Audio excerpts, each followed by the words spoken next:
Hello everyone, this is Deepak Tanwar and today we are going to do another poem of your Hornbill book, Childhood, written by Marcus Nathan. Let us start the poem. In this poem, the poet wonders when he lost his childhood and the innocence he had.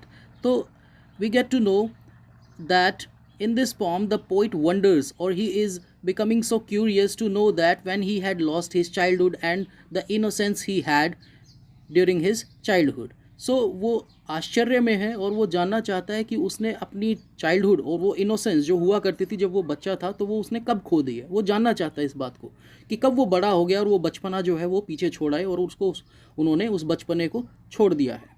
So he recalled many instances in his life when he could have lost his childhood. तो काफ़ी सारी instances, काफ़ी सारे times को वो याद करते हैं अपनी लाइफ के कि ऐसा कब हुआ होगा कि उन्होंने अपना चाइल्डहुड जो है वो खो दिया था।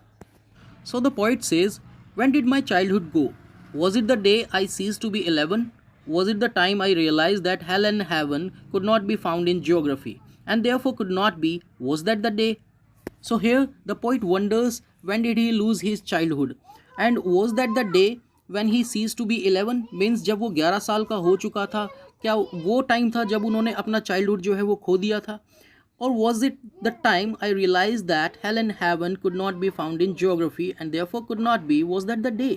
या फिर वो टाइम था जब उन्हें ये रियलाइज़ हो गया था कि हेल एंड हेवन जैसी कोई भी चीज़ जो है वो प्रैक्टिकली होती ही नहीं है और ना ही उसको कहीं पर भी ढूंढा जा सकता है या पाया जा सकता है, ना तो ज्योग्राफी बुक में और ना ही किसी मैप के ऊपर। और when he realises that they are just imaginary places that actually do not exist in the world, या फिर जब उन्होंने ये रियलाइज़ कर लिया था कि ये सिर्फ इमेजिनरी प्लेसेस हैं जो कि एग्जिस्ट करते ही नहीं है और वर्ल्ड के अंदर और ना ही इनका कोई अस्तित्व है। सो when he got this practical knowledge that hell and heaven do not exist in the world, was that the time he lost his childhood? तो वो जब उसे ये समझ में आ गई थी कि हेल एंड हेवन जो है इस तरह की जगहें हैं जो हैं वो उनका कोई अस्तित्व नहीं है, वो प्रैक्टिकली एग्जिस्ट करती नहीं है दुनिया में, जब उन्हें ये समझ में आ गया था तो क्या तब उन्होंने अपने चाइल्डहुड को खो दिया था? He just wonders for the answer of the same question. Now he starts the second stanza asking the same question. When did my childhood go? Was it the time I realized that adults were not all they seemed to be? They talked of love and preached of love but did not act so lovingly. Was that the day? So again, the poet wonders about the day when he lost his childhood. And was that the day when he started seeing the world with a new perception that adults are hypocrites who talked of love and preached of love and yet never behaved so lovingly? Means we have our own perception to see the world. So when he got to know about the reality of adults, that they are hypocrites and they just talked of love and preached of love and yet they never behaved so lovingly, was that the day when he lost his childhood? क्या वो दिन था जब उन्होंने अपना childhood खो दिया था, जब उन्हें ये समझ में आ गया था कि जो एडल्ट्स होते हैं, जो ग्रोन अप पीपल होते हैं, वो हिपोक्रेट्स होते हैं, जो बात तो प्यार की और अच्छे आचरण की करते हैं बट वो ऐसे होते नहीं हैं, they do not seem like that, और we can say they are just double face, जो अंदर कुछ होते हैं और बाहर कुछ होते हैं।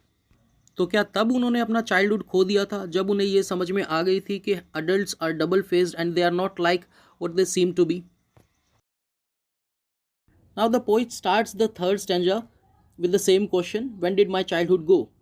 Was it when I found my mind was really mine, to use whichever way I choose, producing thoughts that were not those of other people but my own and mine alone? Was that the day?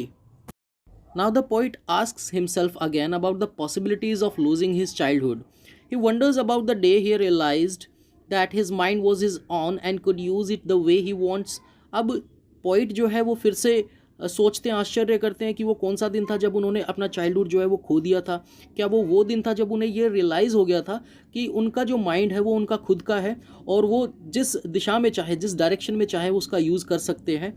और when he realise that he could produce his own thoughts which were not bound by anyone, और जब उन्हें ये realise होता है, ये भी realise होता है कि उनके अपने खुद के थॉट्स हैं, खुद की थिंकिंग है जो कि किसी के द्वारा भी डोमिनेटेड नहीं है और that is not bound by anyone.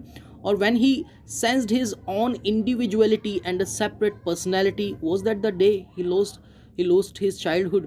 और जब उन्हें ये भी समझ में आ गया था कि उनकी अपनी एक इंडिविजुअलिटी है, एक सेपरेट पर्सनैलिटी है उनकी, तो जब उन्हें इन सब बातों की समझ हो गई थी और ये सब बातें समझ आ गई थी, तो क्या ये वो दिन था जब उन्होंने अपने चाइल्डहुड को खो दिया था? And in the last stanza, he again asks, "Where did my childhood go? It went to some forgotten place that's hidden in an infant's face. That's all I know." So last stanza में भी poet जो है वही question करते हैं खुद से कि where did my childhood go? And he remorses about his lost childhood. वो दुख प्रकट करते हैं अपने खोए हुए childhood को लेकर। And he concludes that his childhood had gone to some forgotten place which will never come back. और ये conclusion भी वो देते हैं कि उनका childhood जो है वो एक ऐसी जगह पर चला गया है जो कि फिर कभी वो लौट कर नहीं आएगा। और अब वो अपनी उस innocence को भी चेरिश करते हैं, एडमायर करते हैं, जो कभी हुआ करती थी उनके चाइल्डहुड में, जो कि अब नहीं रही है और जो कि अब देखी जा सकती है सिर्फ एक इन्फेंट के फेस के ऊपर। तो he says innocence of childhood stage till the time one is an infant and that is all he knows. तो ये भी कहते हैं कि इनोसेंस जो है किसी बच्चे की या चाइल्डहुड की, वो तब तक ही रहती है जब तक एक बच्चा जो है अपने चाइल्डहुड में है। ओके, जब तक वो अपनी इन्फेंसी में है, जब तक कि वो इन्फेंट है। और that is all the poet knows, सिर्फ वो इतना ही जानता है। Now let us talk about the rhyme scheme and the poetic devices that are used in the poem. Rhyme scheme जो है पॉम की वो है ABBCCD। और पोएटिक डिवाइसेस जो यूज़ हुए हैं पॉम के अंदर, the first one is referent, when did my childhood go, was that the day. And referent is जब कोई वर्स या फ्रेज बार बार यूज़ होता है पॉम के अंदर, specially at the end of each stanza.